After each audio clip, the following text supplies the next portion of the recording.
আর্থিক খাতে আরও জঘন্যভাবে কাজ শুরু করেছে বর্তমান সরকার। মধ্যরাতে সামাজিক যোগাযোগ মাধ্যমে এমন বিস্ফোরক মন্তব্য করেছে জাতীয় নাগরিক পার্টি এনসিপির মুখপাত্র আসিফ মাহমুদ সজীব ভুঁইয়া। দেশের আর্থিক খাতের শীর্ষ পদ নিয়ে নিজের ভেরিফাইড ফেসবুক পেজে দেওয়া এক পোস্টে তিনি লেখেন, শেখ হাসিনা এবং তার ঋণখেলাপি কুশীলবরা দেশের ব্যাংক খাতকে ধ্বংসের দ্বারপ্রান্তে রেখে গিয়েছিল।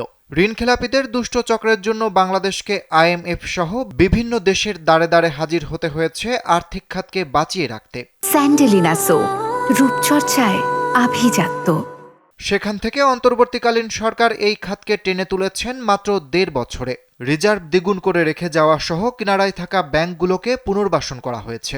পোস্টে আসিফ মাহমুদ উল্লেখ করেন, আর্থিক খাতে আরও জঘন্যভাবে কাজ শুরু করেছে বর্তমান সরকার। হাজার হাজার কোটি টাকা ঋণখেলাপিদের এমপি মন্ত্রী বানিয়ে প্রথমেই আর্থিক খাতকে হুমকির মুখে ফেলা হলো। সবশেষ তিনি লেখেন, আজ একজন ঋণখেলাপি ব্যবসায়ীকে আর্থিক খাতের অভিভাবক হিসেবে নিয়োগ দেওয়া হলো। এই নিয়োগের মাধ্যমে ঋণখেলাপি সিন্ডিকেটের হাতে তুলে দেওয়া হলো বাংলাদেশের আর্থিক খাত। আর এর পরিণতি ভোগ করতে হবে আমাদের দেশের সাধারণ জনগণকে। মূল্যস্ফীতি, দ্রব্যমূল্যের ঊর্ধ্বগতি সহ হাসিনার শাসনামলের শেষ সময়ের মতো দুঃস্বপ্নের দিনগুলো আবারও ফিরে আসতে পারে বলে আশঙ্কা প্রকাশ করেছেন আসিফ মাহমুদ।